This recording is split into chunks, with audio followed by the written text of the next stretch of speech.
Is this thing on?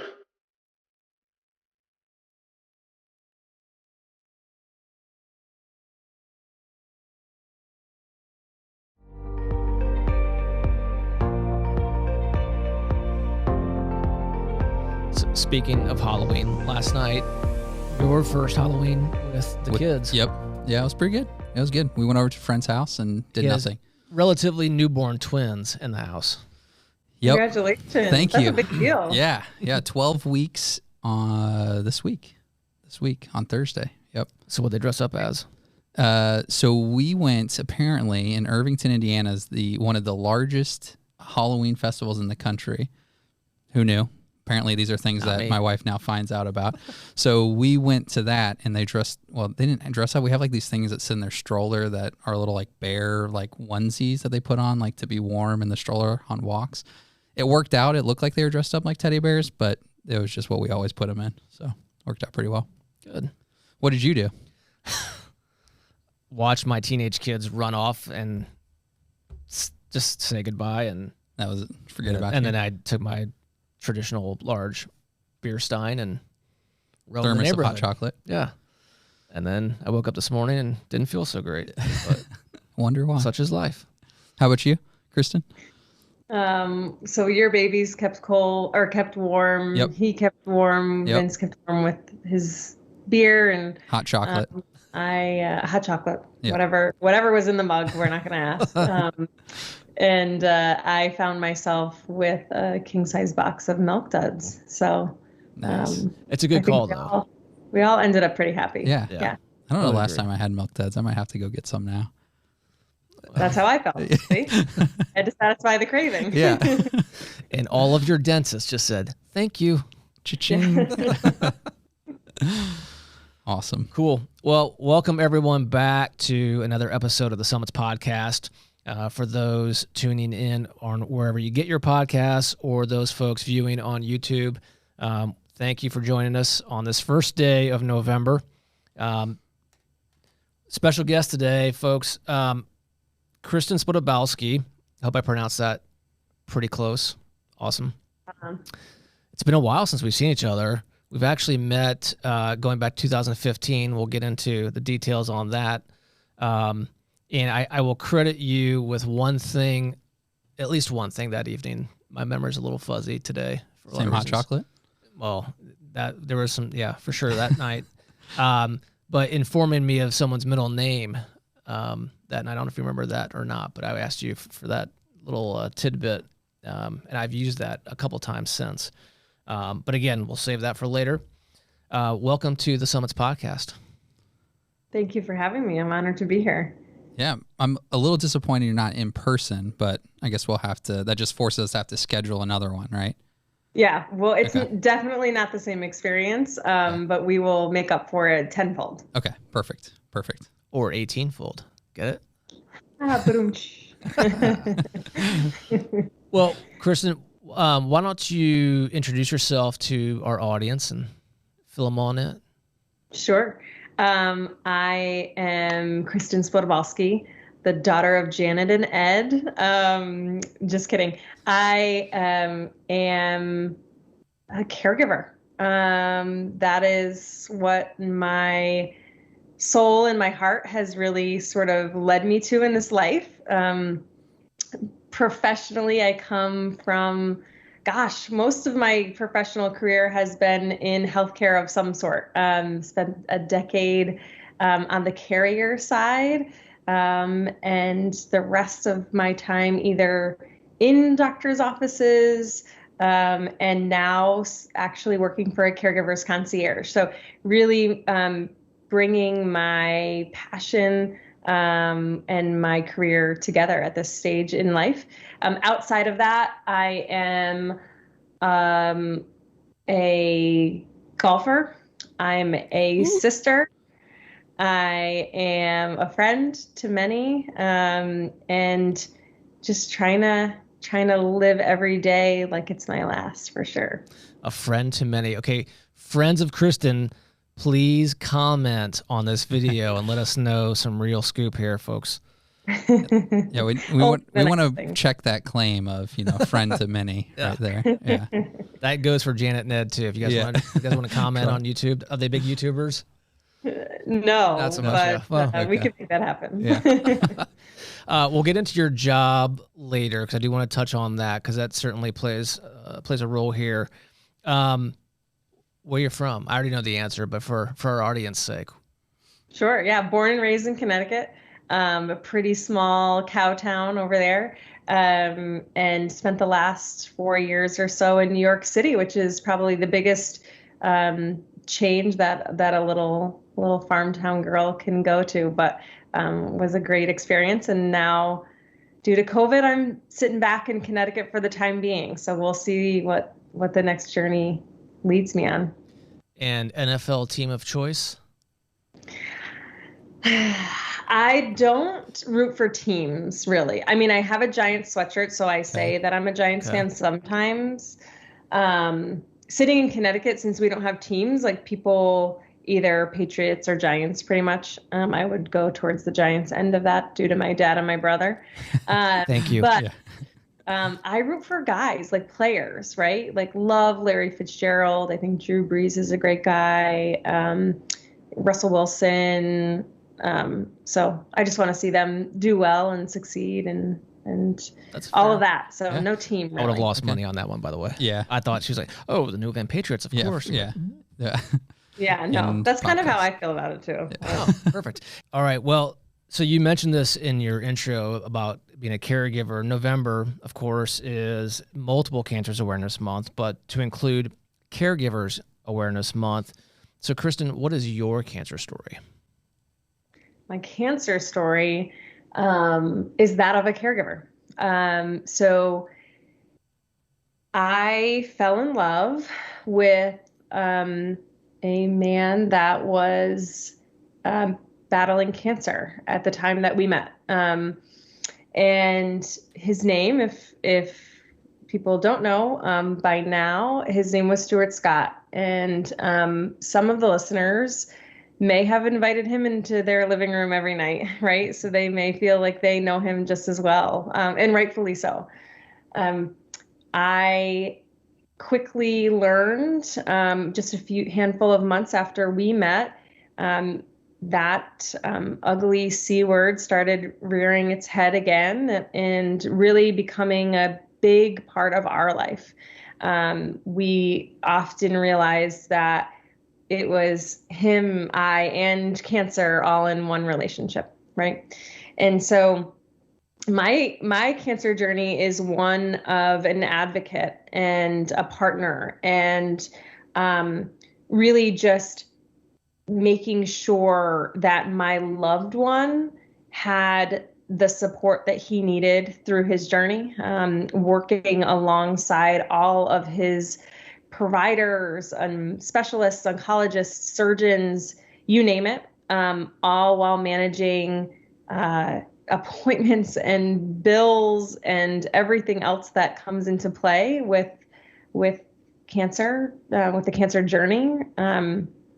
And then throw actual life into it, right? There are still kids involved and family and friends and loved ones as well. So my cancer journey was a very, multi-layered, just intense one, but probably one of the biggest blessings in the weirdest way possible to my life. Sure. How did you guys meet initially? So we actually met.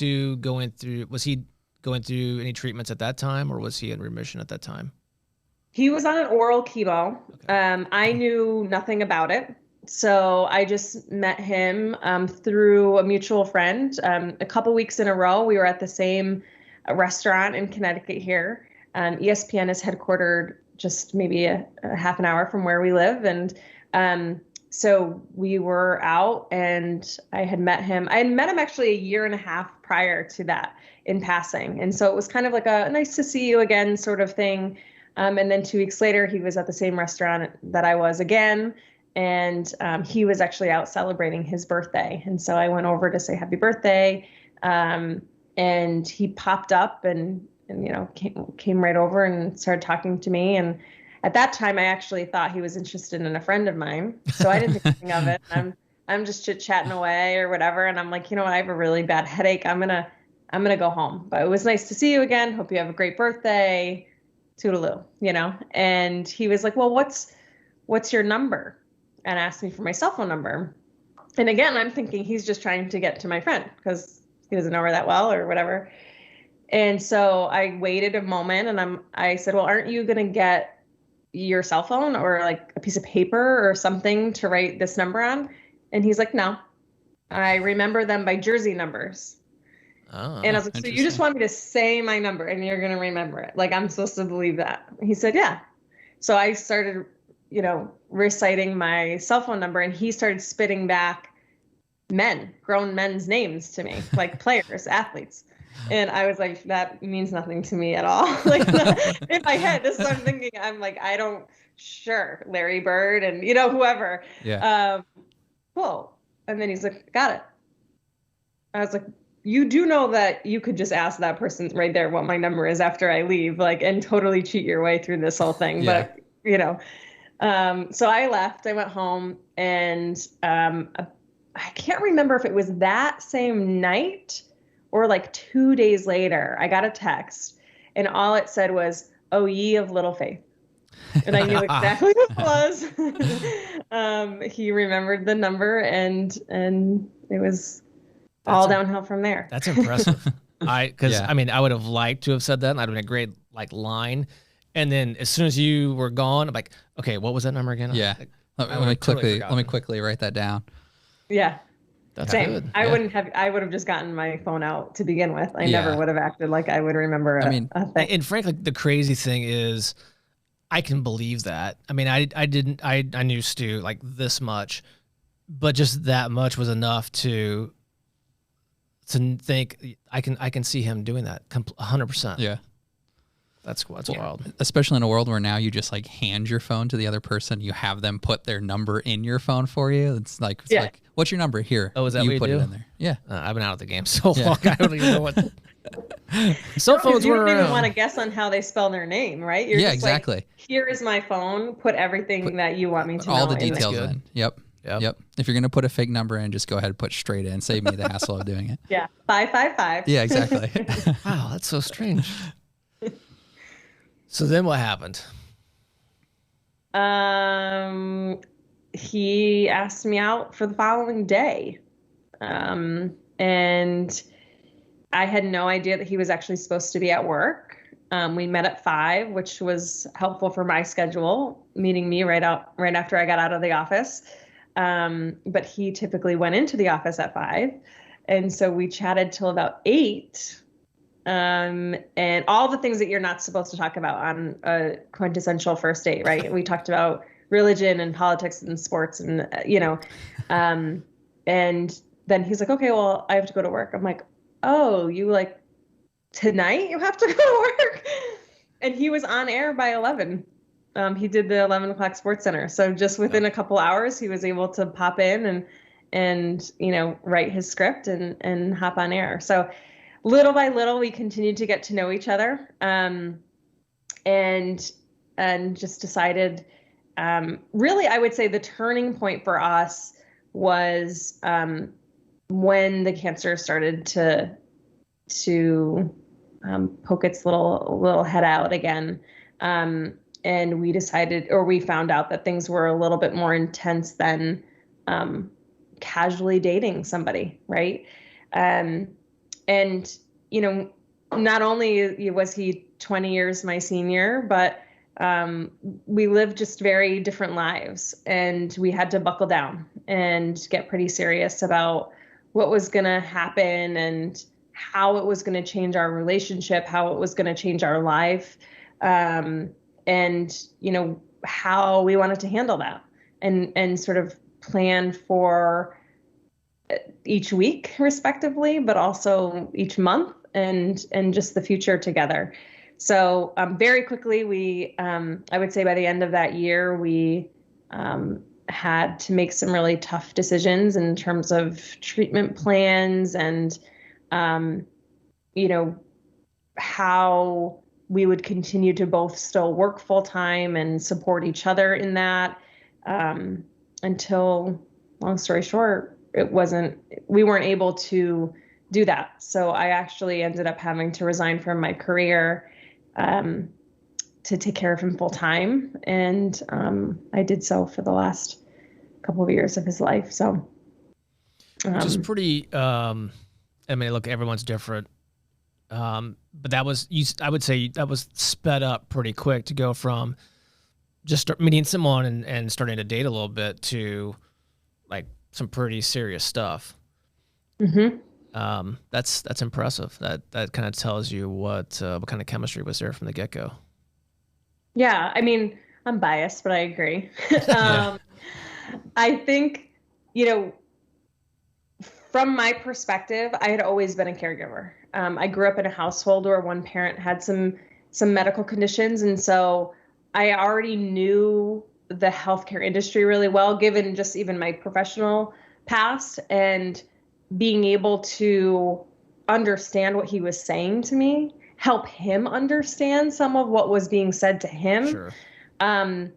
He looked at the number of years I had lived and made some assumptions on what I should have been doing at that point in my life, and wanted me to do that, right? Didn't want to take that away from me. And in my head, I was so, not to say I was like better by any means or more mature in by any means than those that were friends of mine. I just had a different journey and I had different experiences. And for me, I don't care if I was at the club, every Friday or Saturday. I wasn't looking to meet other people or whatever. I loved him. I knew I was needed there. And it was easy for me to say, I'm not going anywhere. And the first night, I should say, the first real, big trip into New York City to meet with the oncologist and really understand next steps and what that meant. And really the biggest gut punch of really the rest of his life. We both came home from New York having this like really heavy news and really what he called a death sentence, right? He was given his death sentence and sent home. And we got home and went our separate ways. I went back to my house. He went to his. And I just remember sitting on the couch for hours and was crying, and I was trying to figure out what to do. I'd only really known him for 5 months, something like that. And I called a girlfriend of mine who was also a survivor. And I was like, what do I do? And she's like, well, he doesn't really know you that well if he's telling you to just go be 25, right? And she's like, that's not who you are. You're not going anywhere. And I just needed that, not only from somebody else in the community, but for someone who knew me, to just remind me that to continue to be yourself and true to who you are, everything else will fall into place. And so I ended up getting a hold of Stewart later that night, and I didn't know he had been doing the same thing, right? And he was sitting on his couch and, in the dark, trying to figure out how or if it's even possible to swallow that pill, right? And so we decided to meet up, and we just sat in his car together right outside of Starbucks, and we listened to music for the rest of the night. And we didn't really talk all that much. We did a lot of crying, and it was the first time for me that I learned that I could cry in front of a cancer patient or a cancer care recipient. I always thought the job of a caregiver was to keep a straight face or just to be that support system and to cry alone. And Stewart provided me an opportunity to still be human in it with him. Yeah. So. Well, I think that says a lot about you as a person, without a doubt. That's really about it. I mean, to what your friend said, I mean, to have only known each other for about 5 months, have such a serious situation going on, and be kind of, in a way, given that out to go be 25, but that's not what you wanted to do. That says a lot about you, and it says a lot about that role as a caregiver. And there's no question Stu is certainly better off for having you do that and be who you are. So kudos to you for that. Both ways. True. Agreed.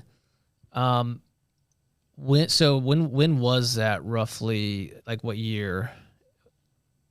So 2012. 2012. Okay. So fast forward, what were the next 2 years look like roughly? Prior to January of 2014 in Indy. Prior to January 2014, life in and of itself was had the ability of staying somewhat normal. I don't know if that's the most appropriate term to be using, right? We went through the throes of, I would say, a typical for him cancer journey, right? We had the chemos and the ups and the downs of infusion centers and CAT scans and PET scans and, different medications or even different, dietary restrictions, clothes that fit and did not fit the following week or whatever the case may be. I would say continuing to work.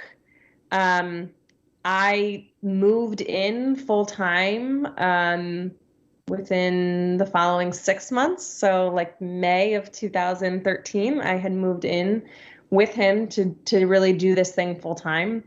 But we were able to still keep up our careers. A changing moment in our life was in September of 2013. So just a few months before we met you. He had gone in for a surgery, and we had already had a couple other surgeries, smaller surgeries. And his surgeon said he needed to really go in and take a look around and in a more in-depth capacity. So we did that, and we went into New York City, and his best friend came to the hospital the night before, and she brought a bottle of wine and said, we're gonna do this, right? And I had only met her one other time, really like sort of a brief handshake, and she ended up being my angel. But she said to Stewart that night, her job is to take care of you, and my job will now be to take care of her.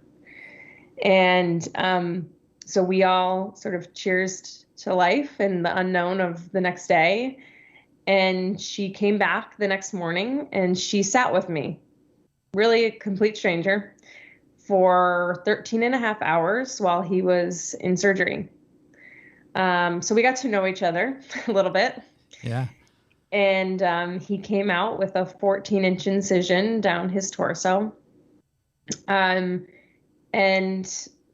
that was very life-changing for both of us. I had to take FMLA from my career. In the state of Connecticut at the time, it was for 6 weeks. At the end of those 6 weeks, he still had an open wound. So we had wound care nurses coming in and out of the house and trying to, manage medications and PT and all of that. So when I was expected to return to the office, I actually wrote my resignation letter. And as a caregiver, I had chosen for a long time to keep my personal life very separate from my career.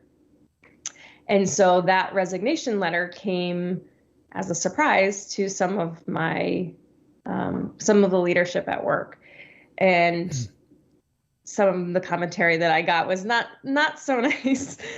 Being 26 and essentially, in some respects, people thought I was retiring.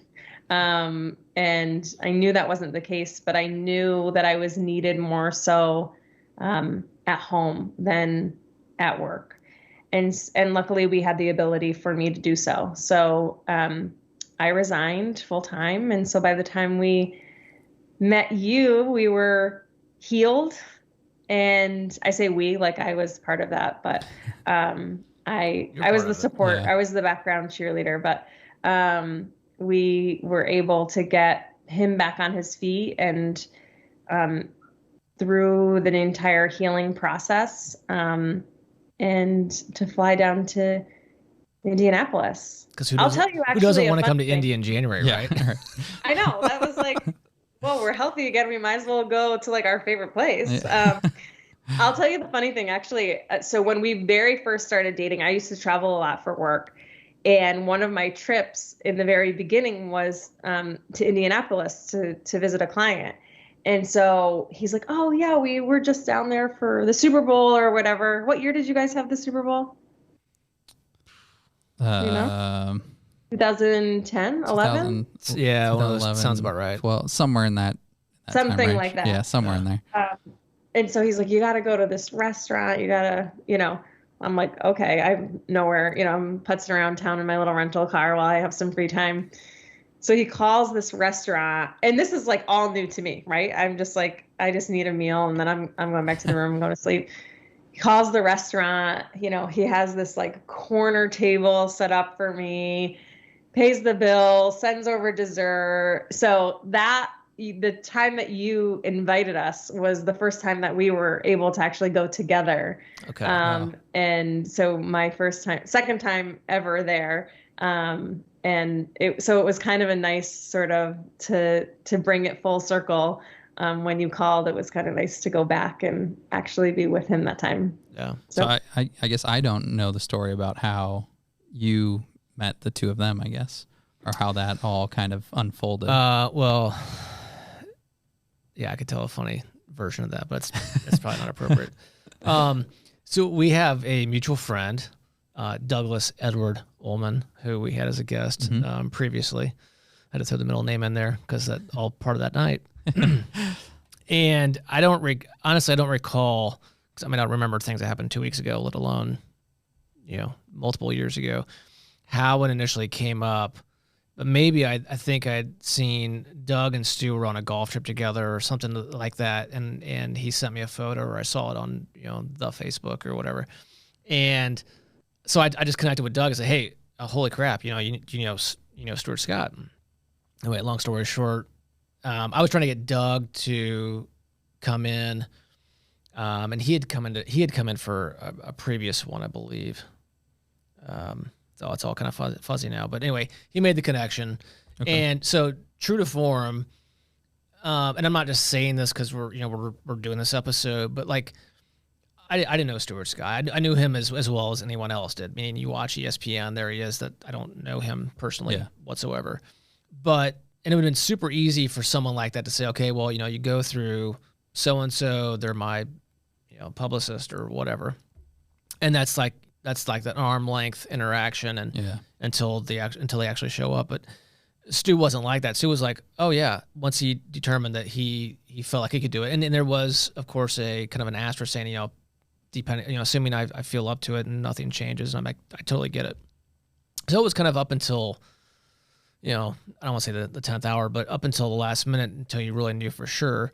But leading up to that, he was like, look, here's my number. I'm like, I didn't even ask for it. Like he flat out offered it. I was like, okay, wow. What jersey numbers did you use? I didn't remember any of wrote those. It down? Yeah, I wrote it down. Yeah, okay. Thanks. But he wanted to have a phone conversation. Like he wanted to literally have some sort of a connection before coming here. And here's the crazy thing. Like, I didn't know him. He didn't know me. He certainly didn't know me. I knew a little bit of him, but that was it. That first phone call, it was almost like after the first 5 minutes, it was like we were two dudes that have known each other for forever, a couple of years. I mean, it was that like low key and comfortable. And I'm sitting here like, holy crap, I'm talking to Stuart Scott. And he's just like, no, it's just two dudes hanging out, chatting like we're best buds. I'm like, that was pretty cool. Yeah. So that, I think that was true to form, right? And I think it like throws grown men off their game for a second, because anyone he talked to, man, woman, anything, right? He was present in the moment. 100%. And he made you feel like you are the only person that matters right now, that I can see right now, that I'm hearing right now. You are it, right? No matter who you were. And it's funny when you talk to especially his closer guy friends, how many times you probably before meeting Stewart ever told another grown man that you love them versus the plethora of times that you do it afterwards, right? Or during that relationship. It was not something that was ever lost on him, to make sure that you were that person in the moment. You felt heard, you felt seen, you felt loved. And it didn't matter if you were a complete stranger, you became a friend, overnight.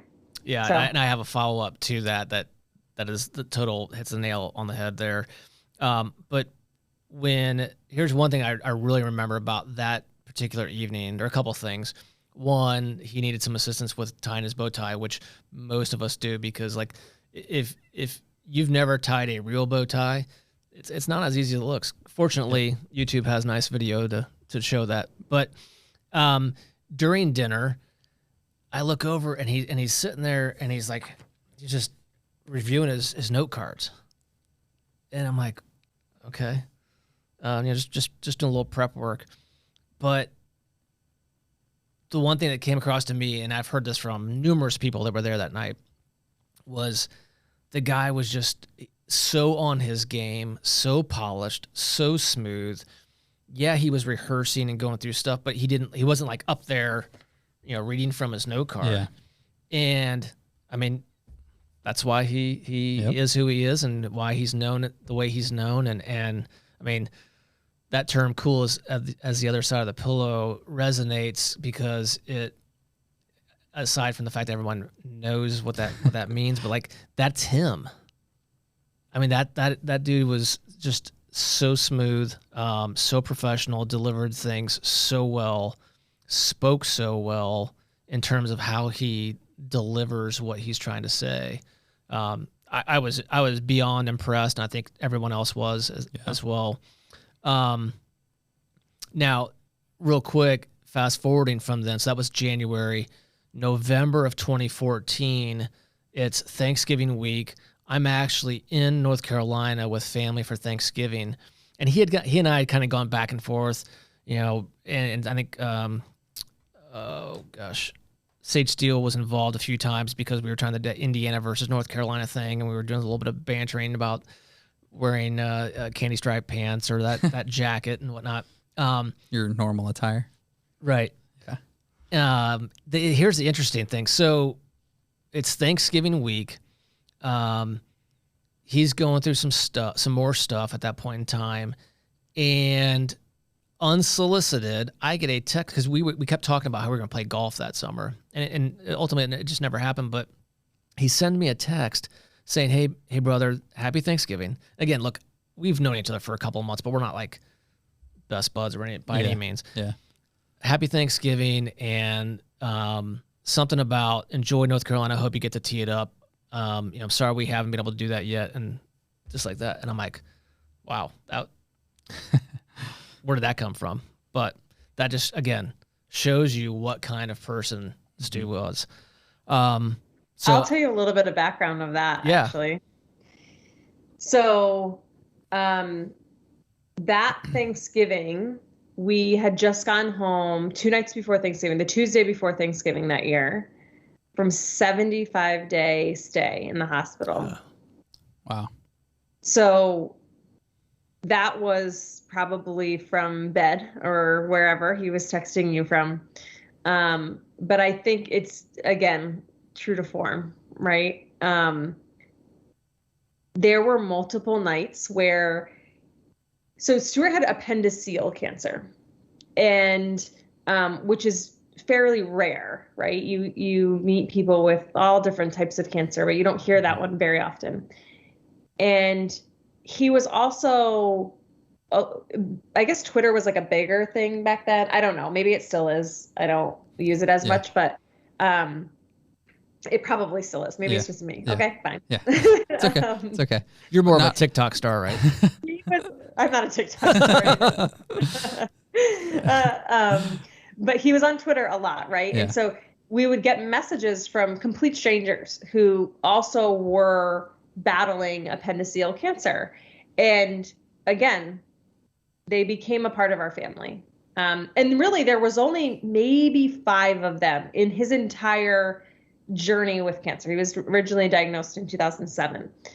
And when these, really for all other intents and purposes, complete strangers, if we ever heard of their passing or any other struggles that they were having, do you know how many tears were shed in our house over those humans, those loved ones of other people, of, it's a family you never really want to be a part of. But once you start down that cancer journey or hear that awful C word, you are connected, right? And so to your point, Vince, it's like he brought you in, and you were just in our tribe. And so were all of these other people, and we mourn with them and for them, and we feel what they feel. So it just is true to form, as I keep repeating, who he was and how the journey really all fits together, right? At the end of the day. Yeah. So that's November 2014. To what extent you want, how would you describe the caregiver role going forward from that point? I feel like I've used the word intense a few times already, but I don't know anything more appropriate.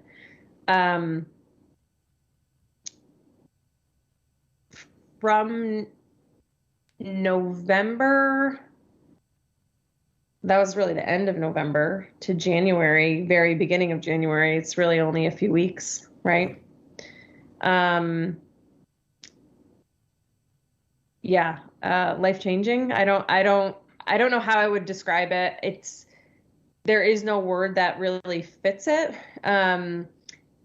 Every day was something new, something different. I would say as a caregiver,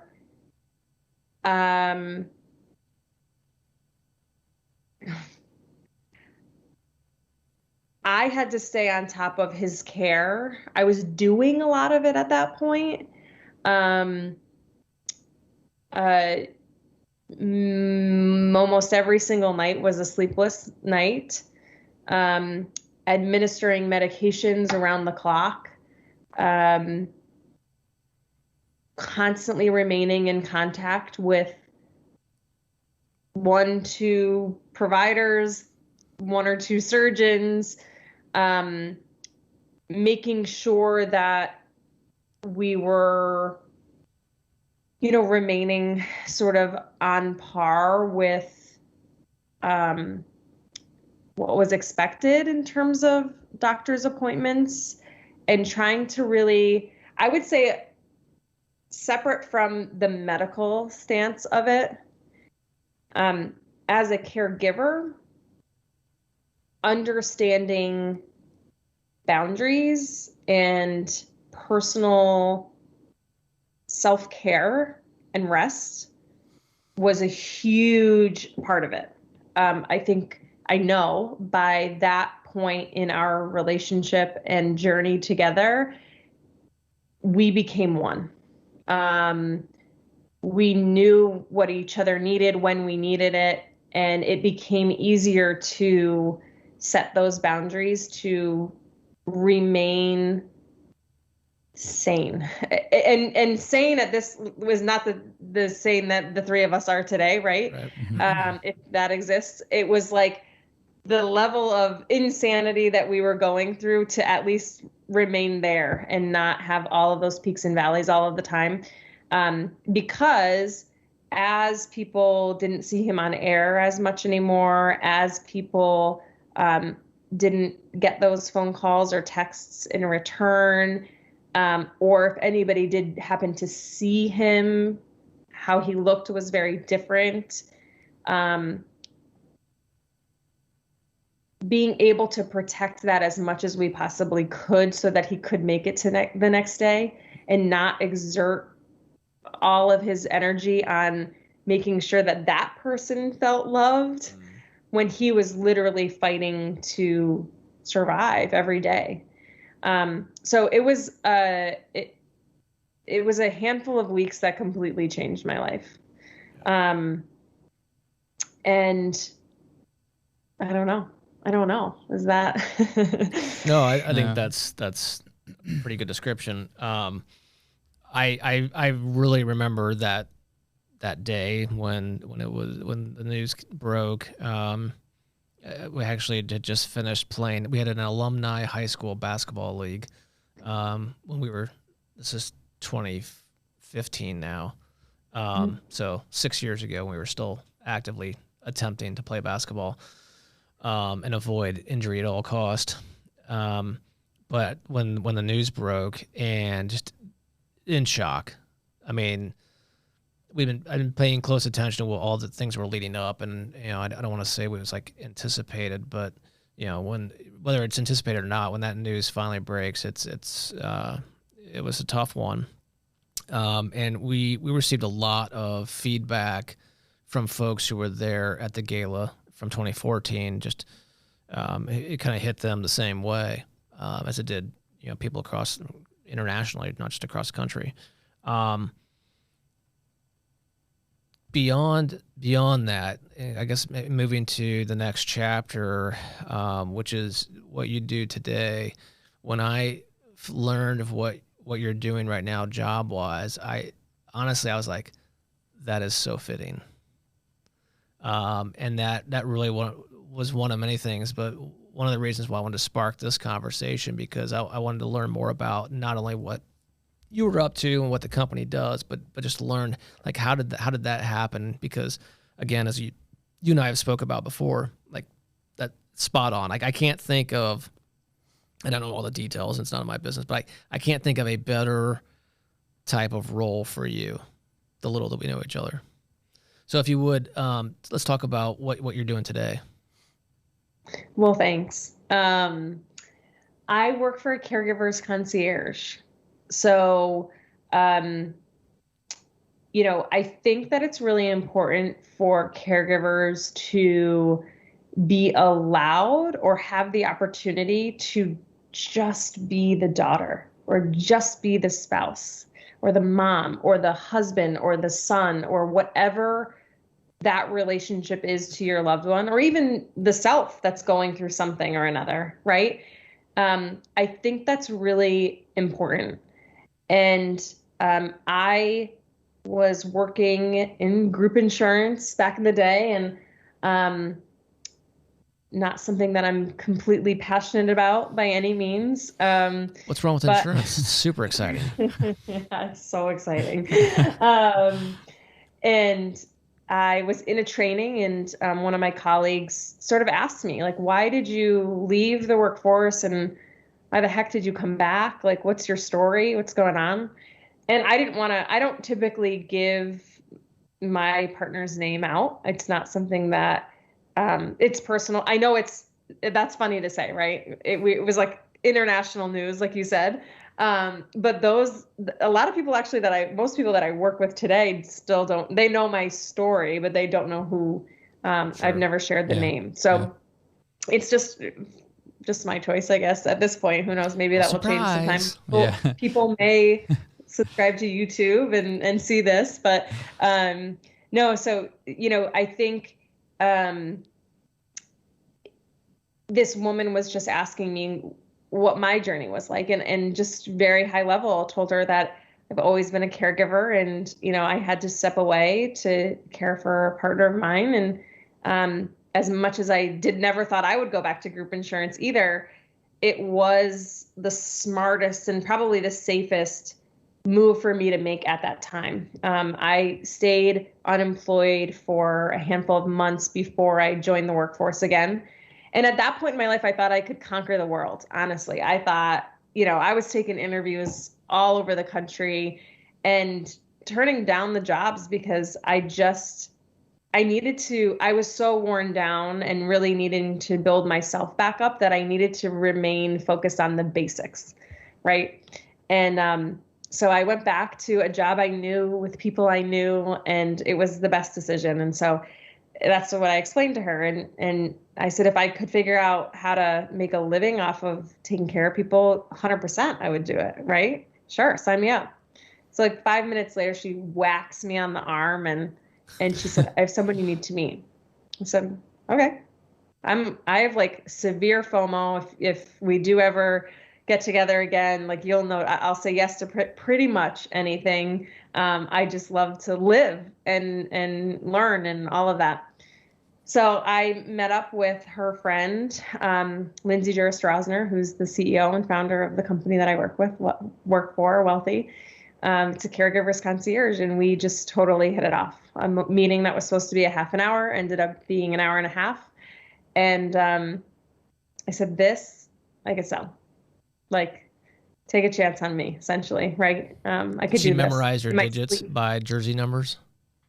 Did I what? Did she memorize your digits by jersey numbers? No? I don't even think she asked. I think that was all email at that point. And the last name in and of itself is not really it's not really memorizable. Is that a word? I don't know. Sure. I may have just made it up. That's cool. Yeah. Sure. Let it slide. And for the record, that's Wealthy, Wellthy, correct? That is correct. Yeah. I know everyone is like financial wellness. I'm like, no, it's health is wealth, for sure. But yeah, so I started my career in making sure that the people that are living it now have someone to call and to really, take everything off their plate. Logistically, administratively, just hand it over so that you can go back to just being the partner or whatever the relationship is. And so it's important to us to, call and make those appointments and spend those hours sitting on hold or contest that insurance claim or find that in-home aid for you or manage a move into a facility. That's the heart of what we do. And, meeting every family wherever they are in whatever journey, not specific to cancer at all. So that's why I do what I do every day. Yeah, it sounds like a great fit. Oh, 100%. Yeah. Remind me, does that position ever require you to come to Indianapolis? We can make something work. Okay. It doesn't technically, but I feel like we can find a conference. Well, I told you before, and whoever the rep is that has Indy or Indiana as their territory, have them hit me up. I'm happy to provide some connections. One thing I don't know if I didn't share with you, I've shared with many others. So in New York City, as you well know, it's 7 ways back to Kevin Bacon. In Indy, it's like 3. Yeah. Oh, really? Which could be very good. Could be negative, but can typically be very, very good. So there's the impetus for having you to come back. We'll have a meeting with your counterpart who covers Indy or Indiana, and isn't like every job work from home or work remote anymore? So I mean, like, yeah, Indiana's but that's remote. not as fun. Oh yeah, it's remote, all right. Yeah, it's very remote. And we are not all farmers, just so you know. I mean, I don't know, you're trying to make that farming, small town girl connection in Connecticut just because we're from Indiana. Sheesh. I'll let you throw that one out. Oh, yeah. So we're trying to figure out, it seems like we don't have to use it as much. It seems like you're more willing to come into Indiana, but we're trying to figure out the right offer to make. And so obviously there's Swing for Heroes that just wrapped up not too long ago. Great turnout. Thanks for everyone that attended and participated. But one, you either have to get you back out here to play golf whenever you want after Vince is healed. And at the very least, you should come out for Swing for Heroes next year. And we'll include dinner at that restaurant that you mentioned previously. Yeah, is it still there? It's Moe's. Is it Moe's downtown? There St. Elmo's? Well, there's no. Moe's. That's what everyone gets confused with. I think I could be the one that's wrong, but I don't think so. Interesting. I can't remember if it's still downtown or they changed names and changed hands. I'm not very helpful there. Either way, we'll figure it out. I have pictures from that night, so I'll show you the food that I ate and like the picture of the place. So then you tell me if it still exists. If it does, then hands down we have to go there. Okay. Fair enough. Okay. I'm in. I'll clear my schedule for a year out. I'm usually pretty packed, but we'll figure something out. Yeah, I can squeeze it in. Just my arm. Yeah. Because you're so busy. I'm so busy. Yeah, I'm not busy at all. He's got twin babies, you know? Yeah, he's busy. Yeah. Obviously, the offer always stands for any January that you have, the desire to come to Indiana, because everyone wants to come to Indiana in January. Yep. Obviously, when the gala is end of January, so anytime you want to come back for that, you always have a ticket and a seat at the table for that one. Thank you. I just want to say thanks for joining us. Thanks for taking the time out of your schedule to share with everyone your experiences. We wish you obviously well in this role. I again think it's perfectly suited for you. And that's really about it. I just want to say thank you. Yeah. Thanks. If I could, you may. For all those that are listening that are caregivers, I guess my piece of advice for them is to just give yourself a little grace, because it's so easy to get caught up in what's in front of you and how heavy that is. And I think especially just given this pandemic and everything else that's weighing on the world, just give yourself some grace and allow yourself a moment to take a deep breath and care for yourself as much as you're caring for your loved one too. So I appreciate the opportunity. I'm so psyched to get back to Indianapolis. Okay. Now you're pushing a little bit. I feel like it's ingenuous now. Yeah. No, we'll make it happen for sure. You have my word. I will be there in the spring, if not sooner. Pleasure to meet you, to spend more time with you, Vince, and cheers to what you're doing here. I hope you continue to, reach many, many more people, and change lives in your own respect. So thank you so much. It's a pleasure. Yeah, we appreciate those kind words. We'll send the check where we told you we would. Everyone, thanks again for tuning in wherever you get your podcasts, or if you're on YouTube, thanks for watching this episode. If you are on YouTube, again, make sure you like that video or this video, subscribe, and hit that notification bell so you can be alerted when new episodes drop. Thanks for tuning in, everyone, and beat cancer.